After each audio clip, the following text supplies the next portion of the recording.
There is a war fought every single day. It's not fought on a battlefield with swords and shields, but in the sacred, silent moments after your eyes first open to the dawn. It is the battle for your morning. And make no mistake, the battle for the morning is the battle for your life. Most people lose this war before they even realize it has begun.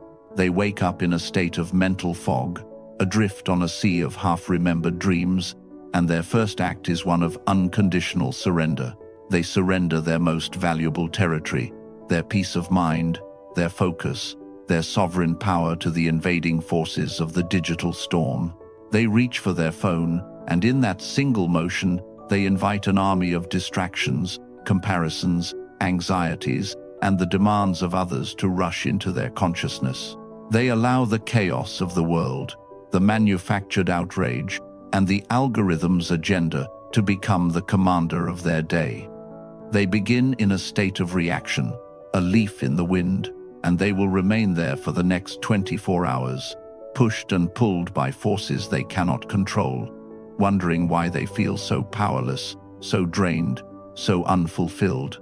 But there is another way, an ancient path, a path forged by the wisest and toughest minds in history. Emperors who ruled the known world while plagues raged, generals who stared down death on the battlefield, and slaves who found a radical form of freedom even while in chains. They knew a secret. They knew that the first few minutes of your day are not just moments in time. They are the forge in which your entire day, your character, and your very destiny are shaped. The ancient Stoics understood that to win the day, you must first fortify your mind. They didn't rely on fleeting motivation or wishful thinking, which are as unreliable as a summer storm. They built an inner citadel, a mental fortress so strong, so well defended, that it was immune to the chaos and misfortunes of the outside world. Most people live in a house of glass. It may be beautiful on a sunny day, but it is shattered by the first stone of criticism, shaken by every gust of bad news, and its temperature is dictated entirely by the weather outside. The Stoic, in contrast, builds a fortress of granite. The work is hard. It is done stone by stone, day by day. But once built, it stands firm. While the world outside may rage with pandemics, wars, recessions, betrayals, and personal insults, the inside of the citadel remains calm, ordered, and under your absolute command. And the foundation of this fortress is laid with the concrete of intention every single morning. This is not about simplistic, positive affirmations that ask you to pretend problems don't exist.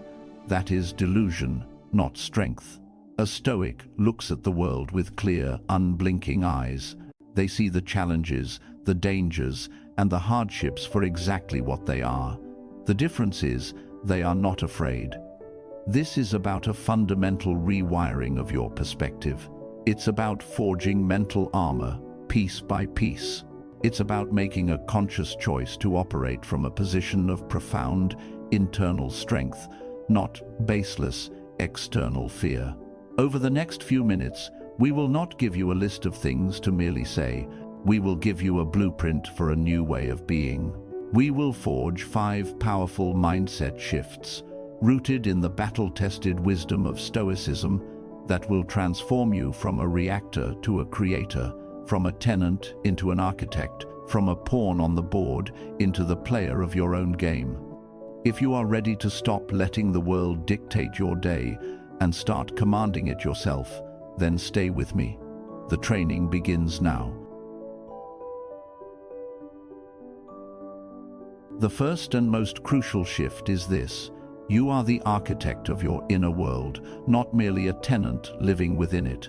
A tenant reacts to the building as it is. They complain if it's too cold. They are disturbed by noisy neighbors. They are frustrated when the plumbing breaks. They feel powerless. Their happiness a direct consequence of the building's condition. They are a victim of their environment. The architect, however, is the designer, the creator. They understand the structure. They planned the layout, and they hold the blueprint for how things ought to be. When a problem arises, they don't just complain, they analyze, they plan, they reinforce, they rebuild. Most people wake up as tenants in their own minds. Their mood is dictated by the weather. Their peace is stolen by an annoying email. Their focus is shattered by a news headline. Their day is a series of emotional reactions to things they cannot control. The Stoic wakes up and chooses, with deliberate intent, to be the architect. This is rooted in the foundational Stoic principle that it is not external events that disturb us, but our judgments about them. The Stoics had a term for our initial, gut reactions to events, impressions or fantasiae. An impression is the first thought that pops into your head, the raw data from your senses. The traffic is bad, and the impression is a flash of anger, and the thought, this is going to ruin my morning. Someone criticizes your work, and the impression is a sting of shame, and they think, I'm a failure. The untrained mind, the tenant, immediately accepts this impression as inarguable truth and lets the resulting emotion become the master of the house. The Stoic, the architect, creates a pause. They examine the impression as if holding a strange object up to the light. They ask, is this thing what it appears to be? Is this judgment I've attached to it true? Is it helpful? And most importantly, they decide whether or not to assent to it, to give their rational agreement. The philosopher Epictetus, a man who endured the brutality of being a slave in Rome, was the ultimate embodiment of this principle. The story goes that his cruel master, Epaphroditus, in a fit of rage, began to twist his leg in an instrument of torture. Epictetus, calmly observing the situation without panic, said, "If you keep twisting, it will break." His master, enraged by this composure, twisted harder, and the bone snapped. Epictetus's only response was, "See, I told you it would break." He did not scream, he did not cry, he did not curse his master or fate. He separated the brutal external event, a broken leg, from his internal judgment about it. The physical pain was real, but the mental suffering, the story of victimhood, of injustice, of why me, was a choice he refused to make. He remained the architect of his inner world, even as his outer world was being destroyed. Think of the power in that. In your own life, you receive a vague, one-line email from your boss, "We need to talk." The tenant panics. The impression, "I'm getting fired, my career is over," takes over. Anxiety floods the system. Your day is ruined before the meeting even happens. The architect pauses. They examine the impression. Is this thought true, or is it a catastrophic story I am inventing based on zero evidence? They choose to assent to a different thought. This requires a conversation. I will prepare for it calmly. I will listen carefully. I will respond with professionalism. I will control what I can control, my own conduct. When you tell yourself, "Today, I am the architect of my inner world," you are claiming this ultimate freedom. You are declaring that external events are merely the weather patterns outside your fortress. Inside, you control the climate. You decide whether it is a day of peace or a day of turmoil. Practical action. As soon as your feet hit the floor, say this declaration. Feel its weight. Today, you are not a passive recipient of feelings. You are the conscious creator of your emotional state. Pause for reflection. Ask yourself, what is one negative judgment I automatically accept about my life each day? Where am I acting like a tenant in my own mind? How can I, as the architect, redesign that thought today?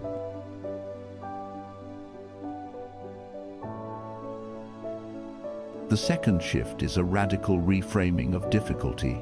The obstacle in your path is your path. The untrained mind sees a problem and says, "This is stopping me." It sees a challenge and feels defeated.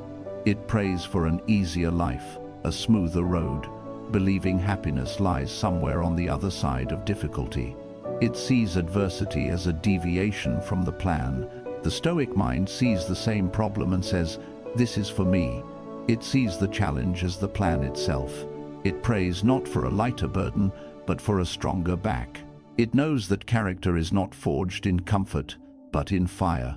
The Roman Emperor Marcus Aurelius, arguably the most powerful man in the world, wrote this very idea in his private journal, not in a time of peace, but while leading his empire through a brutal war and a devastating plague.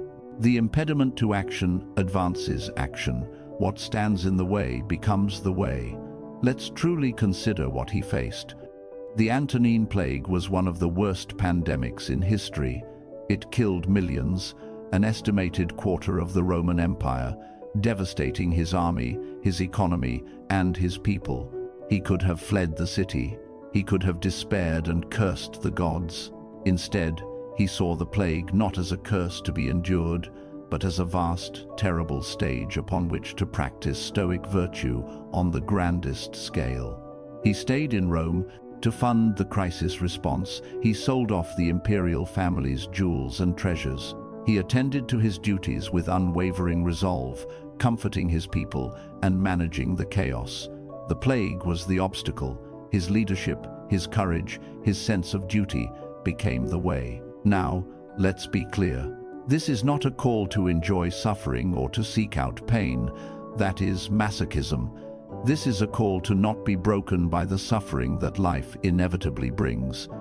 It is the understanding that the very thing you think is blocking you, the difficult project that forces you to learn a new skill, the demanding client that teaches you patience, the business failure that provides an expensive but invaluable education, the physical injury that forces you to respect your body's limits, is actually the raw material for your growth.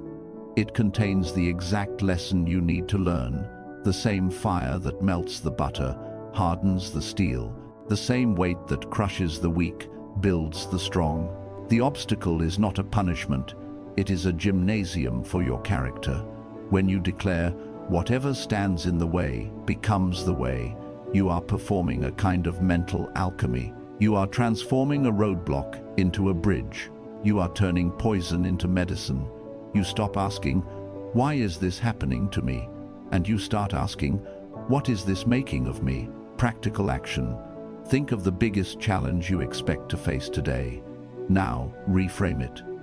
What virtue can this challenge help you build? Courage, patience, wisdom. See it not as a roadblock, but as your custom-designed training ground for greatness. Pause for reflection. Ask yourself, what is the primary obstacle in my life right now?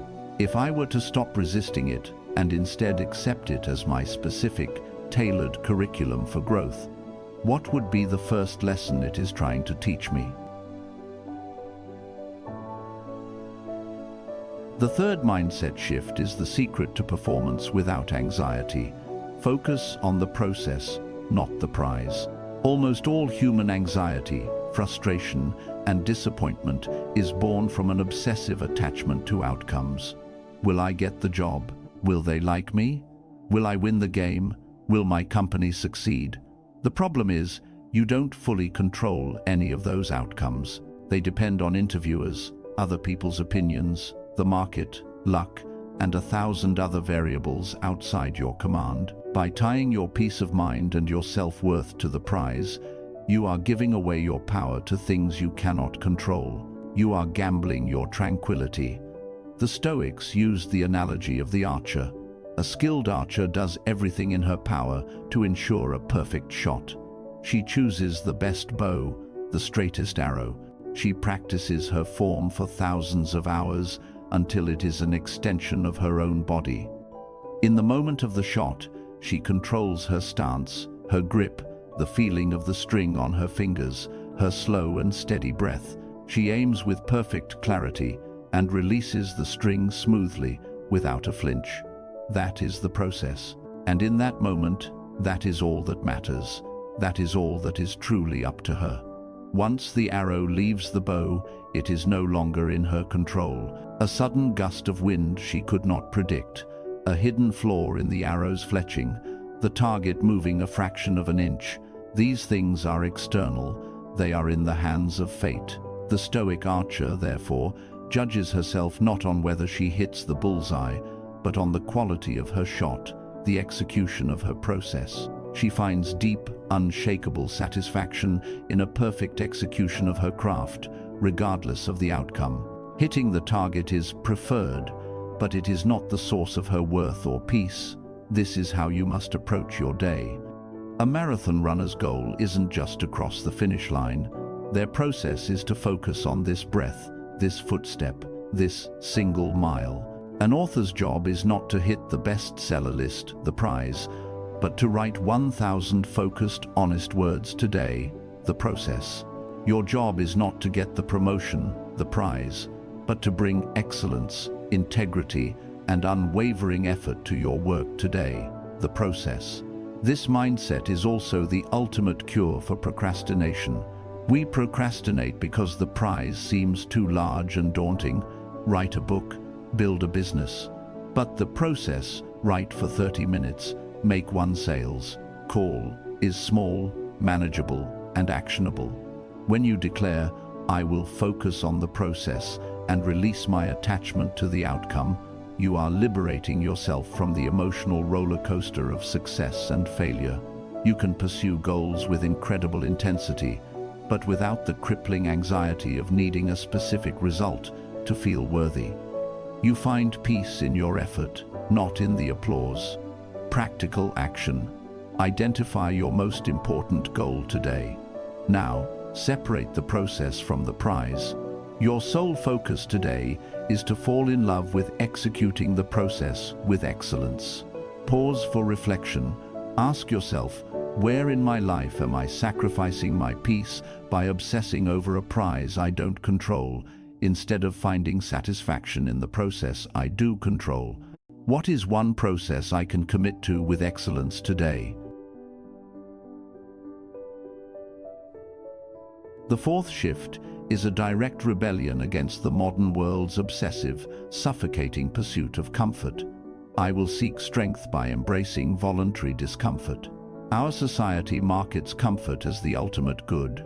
Climate control, food delivery, endless entertainment on demand. We are conditioned to maximize ease and minimize all forms of strain. But the Stoics knew a dangerous secret. A life of constant comfort creates a fragile soul. A person who has never been cold cannot appreciate warmth.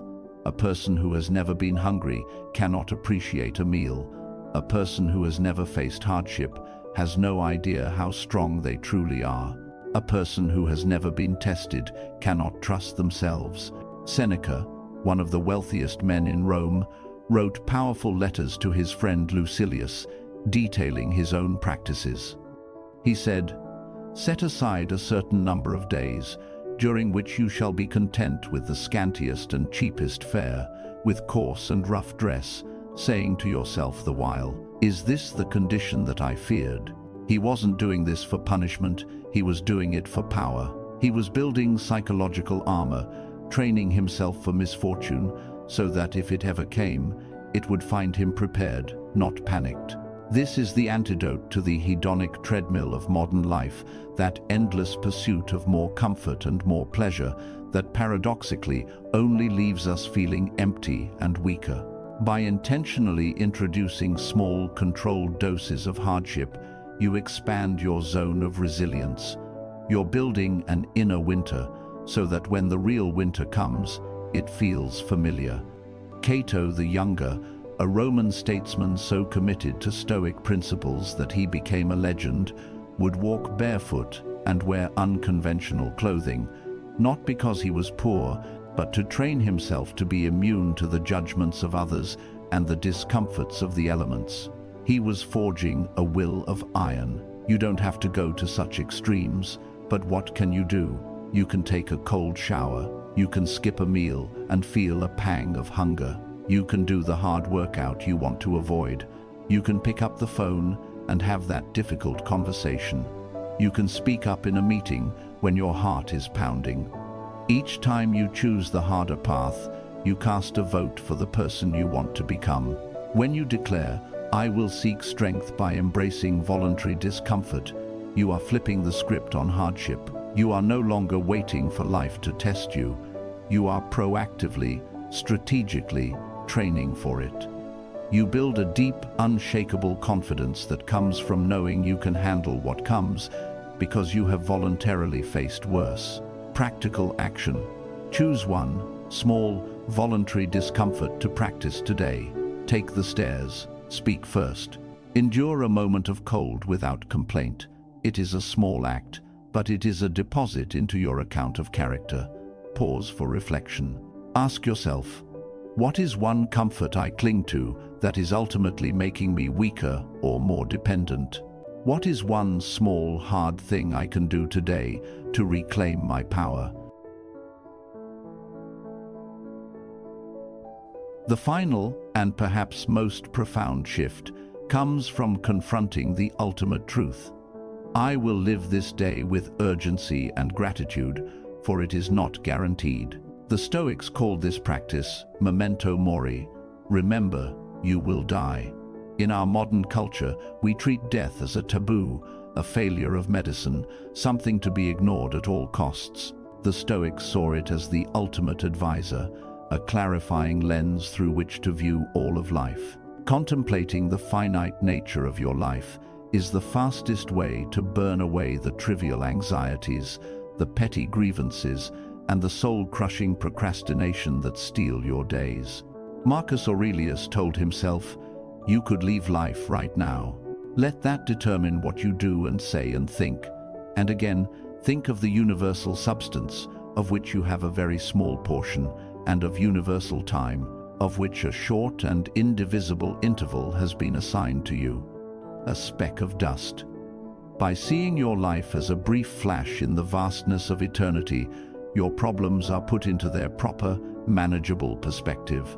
The fear of what someone thinks of your new project, the anger at a minor insult, the worry about a social blunder, all of this nonsense evaporates in the face of your mortality. This mindset isn't about creating fear, it's about creating focus, purpose, and its essential counterpart, gratitude.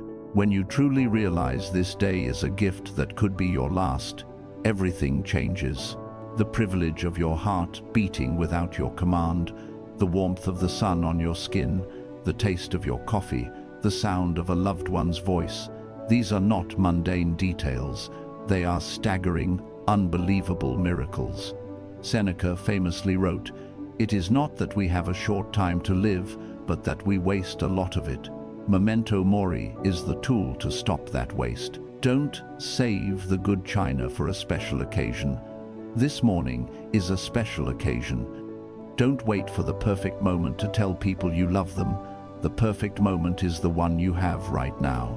When you declare, "I will live this day with urgency and gratitude," you are committing to being fully present. You are refusing to live in the dead past or the imaginary future.